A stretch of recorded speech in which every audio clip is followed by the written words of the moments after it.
আমরা মনে করি যে বিএনপি, তাদেরকে আমরা দেশপ্রেমিক রাজনৈতিক দল মনে করি, তারাও ফ্যাসিবাদ সংগ্রামে আমাদের সহযোদ্ধা। এই সংকটকে এমন জায়গায় তারা নিয়ে যাবেন না।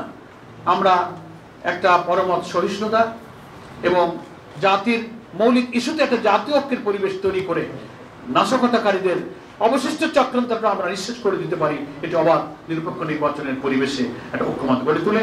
সেজন্য আমাদের বর্তমান অন্তর্বর্তী সরকারও যেমন সব রাজনৈতিক দলকে আহ্বান জানিয়েছে, আমাদের জামাত ইসলামের পক্ষ থেকেও, আমাদের নেতৃত্বের পক্ষ থেকেও বিএনপি সহ সবার প্রতি এই আহ্বান জানানো হয়েছিল এবং আমাদের 8 দলের শীর্ষ নেতৃবৃন্দ একই আহ্বান জানিয়েছেন। আমরা সব সময় জামাত ইসলামী সহ 8 দল উদারভাবে সব দলের মধ্যে আলোচনার ভিত্তিতে এই সংকট নিরসনের পক্ষপাতী, আমরা সেজন্য প্রস্তুত আছি। আমরা বলবো না যে রাজপথে সবাই ছিল না, অনেক দলই কিন্তু ছিল।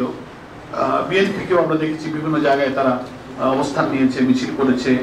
আমরা রাজনৈতিক দল হিসেবে 8 দল, ছাত্র সংগঠন সবাই ছিল। তবে 30-31 দলের সব দলের সাংগঠনিক শক্তি অবস্থান তো একই রকম নয়, অনেকের অবস্থান তৎপরতা হয়তো দৃশ্যমান হয়নি। তা আমরা বিশ্বাস করি যে এই ফ্যাসিস্টদের অপতৎপরতার বিরুদ্ধে সবাই কম বেশি রাজপথে ছিল। আমরা এটি সুধারণা আমরা তাদের ব্যাপারে রাখি।